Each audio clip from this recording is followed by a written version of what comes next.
I haven't really dealt with it or talk about it until now. You know, I was laying in that hospital room. My dad told me I lost my legs and my vision. And when he told me that, it killed me. For almost 14 years, I felt like a total fraud. When I was at my lowest, I really didn't contact anybody. Like, it wasn't all the physical injuries that I had, it was just the fact that we went out on this patrol and came back with 3 less guys that I'd known for years. And none of them were over the age of 21. And that's one of the reasons I kind of isolated myself, is I was embarrassed and I felt guilty that I was even in their company. My soon-to-be second ex-wife actually was the one that cut me down. She saved me. I kind of locked it up and wouldn't really deal with any of it. So I was kind of scared coming here and seeing all these guys. I felt like I had gone on deployments with guys that were so much better men than me, they were better Marines than me. I just wanted to lay there and die. Like, I wanted to either come home with my brothers or not come home at all.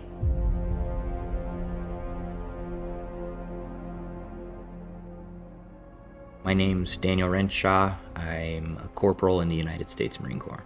I was in 2nd Battalion, 3rd Marines. I was with Echo Company. My name's Marcus Wilson, retired first sergeant in the Marines, and I served for 21 years. Corporal Matthew Bradford. I joined the Marine Corps in 2005. My name's Kevin Ayala.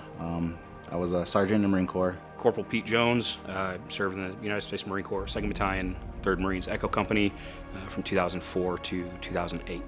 My name's Chief Hospitalman Samiri Mood. I've been in the Navy for 19 years now. I was in Iraq in early 2006, and I was with 2nd Battalion, 3rd Marines out of Hawaii. I deployed to Iraq in September of 2006. I went to a place called Haditha City. We came into a pretty significant fight up and down the streets. As a battalion, we ended up losing 23 Marines, and I think we had like 160 or 170 wounded. So I was the first one injured out of the whole group. I got injured on November 13th, 2006, and my buddy Lansdale and I, my squad, we had just walked out of a house, and I was looking down an alleyway, and a sniper shot me right through the side. On November the 14th, we were going out to do a patrol, to do a bridge assessment. We're in this area for like hours, and they're shooting at us the entire time. And I remember telling my driver, I'm like, hey, just go a little slow, in case we get hit by an IED. I don't want the Marines in front of us to get hurt.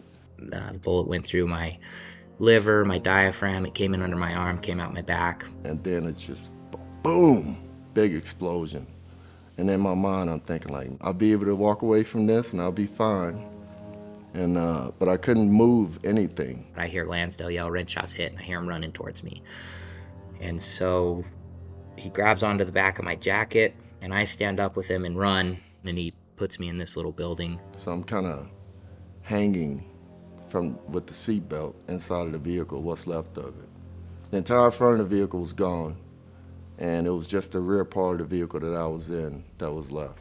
The corpsman comes up, who was Doc Amoud, and he runs in and he starts undoing my vest, and Lansdale actually ended up having to put his hand inside the bullet hole to put pressure on it to help stop the bleeding. They eventually got me out of the vehicle, put me on a tank, and took me to the landing zone where I was medevaced out. He wrapped me up, he put a bandage on me, he did the triangle bandage for a sucking chest wound, which I was starting to develop.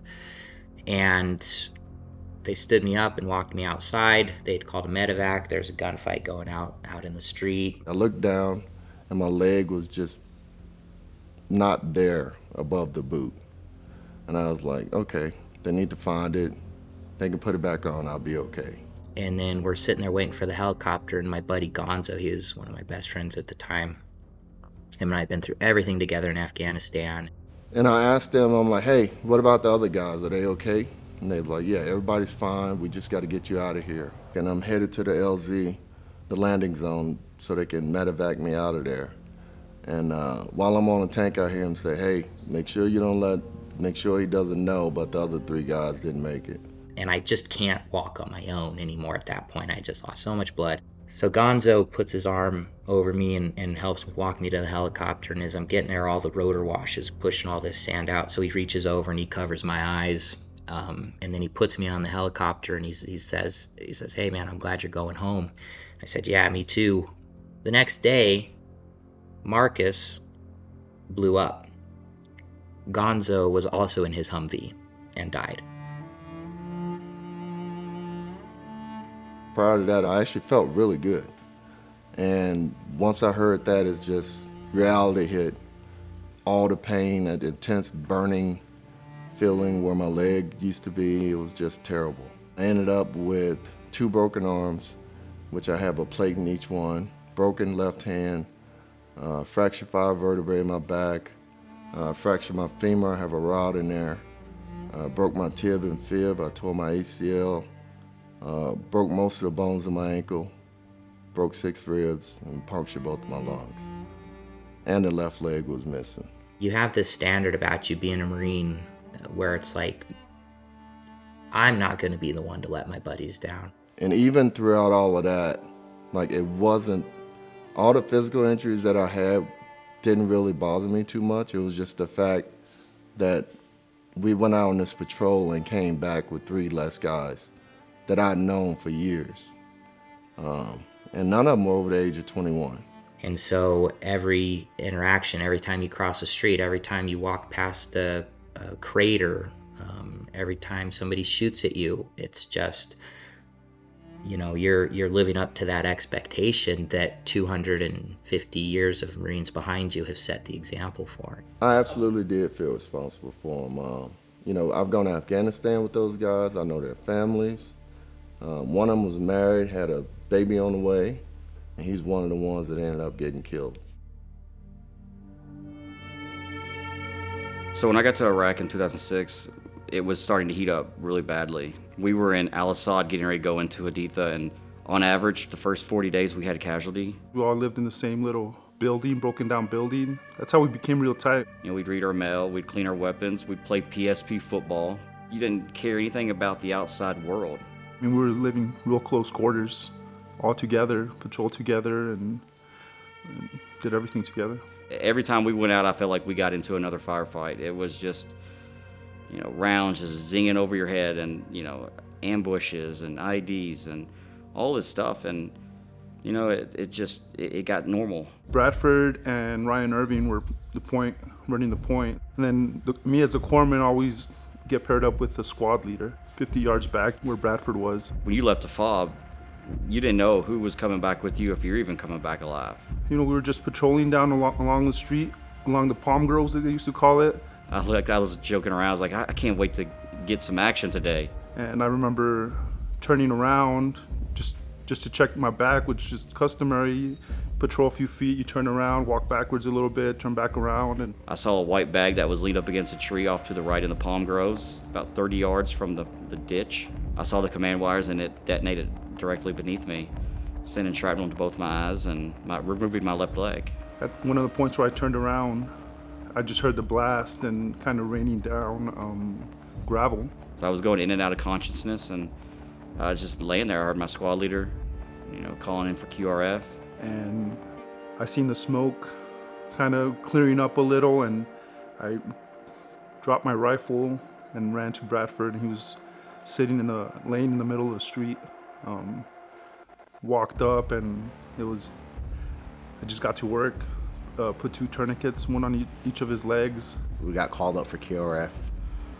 We actually ran out to our vehicles and everything, rode down there and secured the area, and we didn't know what happened. We just heard somebody got injured, and then when I found out it was Bradford, it hit me really hard. They call it that golden hour of, you know, if you're injured on the battlefield, getting them out of there as quickly as possible is essential for them to survive, right? Their survival rate goes up tremendously. I was kind of on autopilot at first. You got a mission you got to do. You got to go out there and save whoever's getting attacked, and then all the emotions hit me afterwards. You know, that's my buddy. You know, want to protect him and everything like that. The last voice I heard was from my platoon sergeant with QRF. He said, "You'll be fine, Bradford." And then I closed my eyes, and I woke up 3 weeks later in Bethesda. You know, it's kind of weird. Looking at these guys now, I still kind of see them as like these young kids from back in 2006. It's just weird. Bar X project brought us all together, and I think it had been something like 14 years since we had seen each other. This is so awesome to be here, to be with these guys again. This is the most Marines that I've been with since we were deployed. It was just like we had never been apart. The greatest part was just getting everybody back together. You know, I love to fly fish. I love to be outdoors. But being with these guys, sitting around talking at the campfire, you know, those conversations and talking about our deployment and just talking about life. Some of the things that stood out on the trip were actually the camaraderie. We were all getting together, joking around, BSing, pulling out funny stories from the past, and then being so competitive with catching fish, even though some of us were even catching trout. When I got on the boat with my guide, he didn't know I was an amputee. And so I was moving through the water and I had my hand on it. I'm like, can I borrow your shoulder? And so I had my hand on his shoulder and I was getting in the boat. And I was like, wait 1 second, I need to change the mode on my leg. And I take my cell phone out and I can change the mode with the cell phone. He just had the craziest look on his face. He's like, you have a prosthetic? I'm like, yeah, okay. The fish I caught yesterday was an absolute beauty. That was actually work. And it was a challenge just to get close enough to get the line into the water to catch him. But there was a little bit of redemption there because all morning I caught these little tiny. And so there was a running joke about the size of my fish. And so I got a little retribution there, so that was good.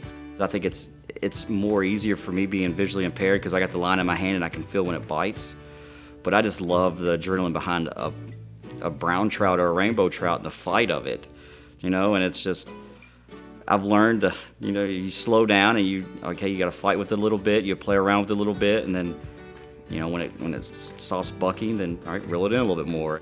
I managed to hit not only the guide in the face, but myself in the face twice. I just love the adrenaline, the wind in my face, and to me, it's not even catching fish out on the river, it's just being out there, like being away from society. You don't hear cars, sirens, horns, you know, anything. You just hear birds chirping, you hear the river, and every now and then you'll hear a fish being caught. I was on a roll with a whitefish yesterday.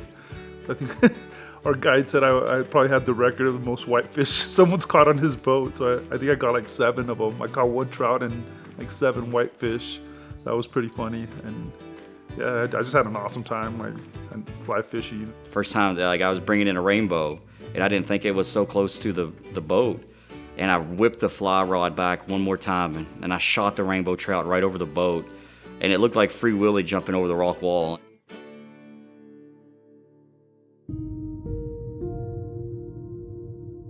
What Bar X did is it's all about the time around the fire. You know, at night where we get done and we can talk trash to each other and we can, you know, reminisce about stories and say things that, quite frankly, you know, if you sat around a person that hadn't experienced it would maybe be appalled or, you know, pretty freaked out. And so all of that time was some of the most valuable minutes I've ever spent in my entire life. Getting shot and then going home and being in public and being out of the service is an extremely violent ramp off. You don't have any time to process it with people that are there with you and that know what you're going through. My lowest point was probably shortly after I got back. Just the reality of everything just kind of crashed on me. And I didn't know what to do. Like had all these questions, like, why am I still here? Like, what's my purpose, you know? And when Marcus first got there, he was having terrible frightmares. And he'd wake up and he'd be like, you know, there's snipers on the roof, and he'd be trying to get out of his bed. And so I would just sit there with him and hold his hand at night because I couldn't sleep anyways. You know, I was laying in that hospital room. My dad told me I lost my legs and my vision, and I just wanted to lay there and die. I went through it. I went down that road after I retired. Was the absolute worst time of my life for that first year. Like, you could have been just, you know, reading about me somewhere because I was just one of the 22 guys a day that take their lives. Marcus Wilson, when he found out I was injured, he'd come in my room each and every day. Okay, this journey that I'm getting ready to venture down, it's not going to be short. It's going to be very long and painful, and you're going to cry and you're going to have hard times. But you just got to keep moving forward. You got to keep moving on, because there is hope and light at the end of the tunnel. When I attempted suicide back in 2018, Bradford was there all the time. We were calling each other on a weekly basis, and that's where I felt like the brotherhood was still there no matter what, even though we kind of drifted apart for years. Bar X and that time with those people is something that we don't do on our own. Making it so easy to do that genuinely was probably one of the experiences I'll cherish for my whole life. These are people who are my heroes. Like, they're the reason why I'm sitting here right now. We're spread out all over this country. It's not like we can just drive down the street and see each other. I'm just thankful to be here and just to have the opportunity to be back around my guys again. And this is the biggest group of us that we've had together since the war. Having Dale Lemke on this trip has been truly amazing as well. His son, Matthew Lemke, who served with us in Iraq, lost his life on his third deployment to Afghanistan, and he's a Gold Star father, but he's family for us. And, it's priceless. Getting these relationships revived and learning about their families, they're learning about my big family. It enabled me to reconnect with some of the people that I hadn't seen in forever, that I had felt like I had let down, that I had struggled with for so many years over not holding up my end of the bargain and leaving them on the battlefield. I thought I was in this really good place, and I have spent years trying to reintegrate into society and work on my own mental health and my own demons, my own PTSD. But I spent 14 years spinning my tires and not reaching out. And able to look at him in the eye and be like, hey man, I'm sorry. And then be like, you're sorry? Are you joking? Like, you did everything right. And just having that weight evaporate. I can't imagine a scenario where that would happen if it wasn't for Bar X. So I'm super grateful for Bar X for that. And that's huge for us, because for almost 14 years I felt like a total fraud. I felt like I had gone on deployments with guys that were so much better men than me, they were better Marines than me. As I get older, it hits me a little more now. Memorial Day and Veterans Day and all that, but I think when I was younger I kind of locked it up and wouldn't really deal with any of it. And I felt like I was faking it the entire time, and that's one of the reasons I kind of isolated myself, is I was embarrassed and I felt guilty that I was even in their company. I was kind of scared coming here and seeing all these guys. And then to sit and within an hour of arriving here to find out that that is such a common feeling. 14 years just washed away. I can't even say it, but when I got off the van and we were out by the fire or got off the truck, Renshaw, I was like, do you realize that me and Matt have kids because of you? It was just like we had never been apart. If I did 20 years just to put tourniquets on Matt and treat Renshaw on the battlefield, it's worth it. It's totally worth it. I'll do another 20.